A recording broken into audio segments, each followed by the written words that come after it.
Welcome back to my channel. It's Lisa from Border Balloons. Today on this video, I will show you how to make a spiral column or spiral tower. So let's check it out.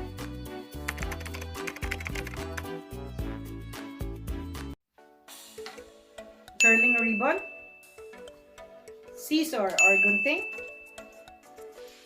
electric pump,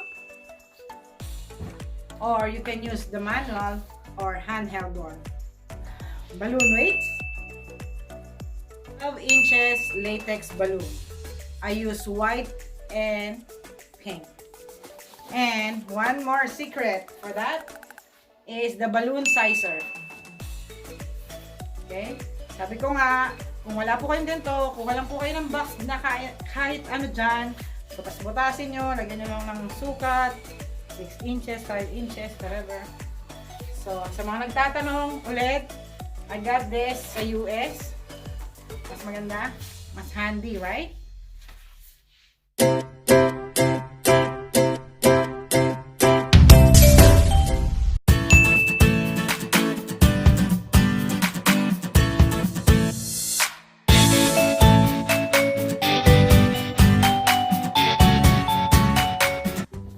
So first, I inflated 32 pieces of 12 inches round latex balloon, and then I made 16 duplets or 8 quads. And for those who don't know how to make the quads or the duplets, I will put down, or there's a link down below on how to do it, so you can check it out.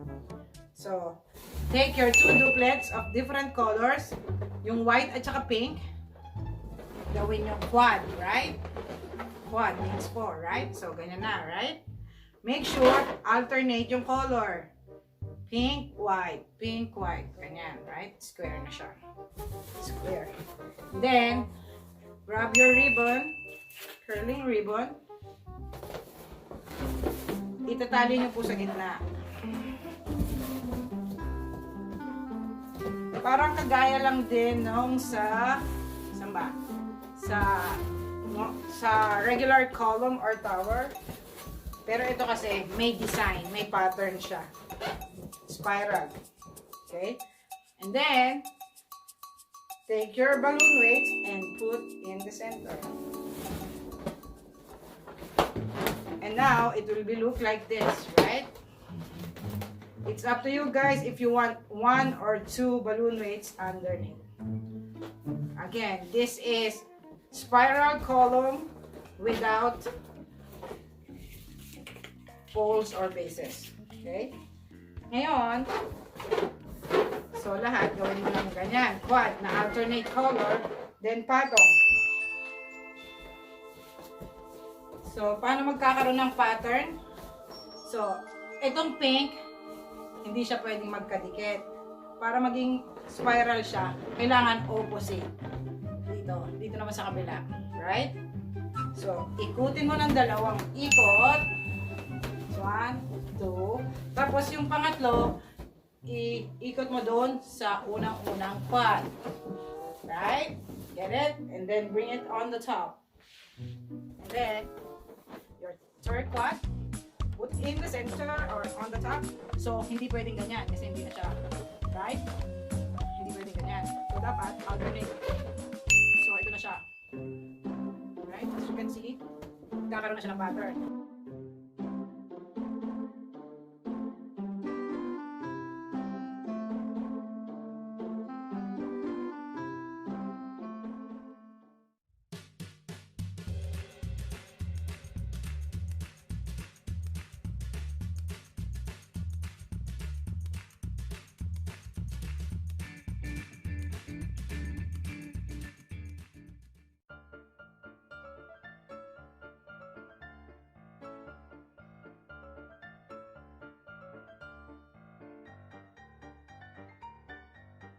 So, make sure yung pagtali nyo po, tandaan nyo. So, ako naglalagay po ng sistema. So, dalawang ikot, tapos isa sa bababa. Para, kung sakali magkamali, madali siyang makalas.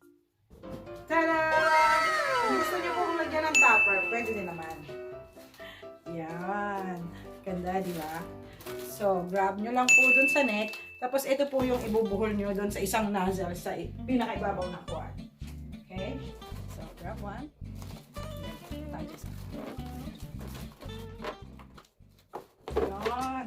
This is how to make spiral balloon column or balloon tower.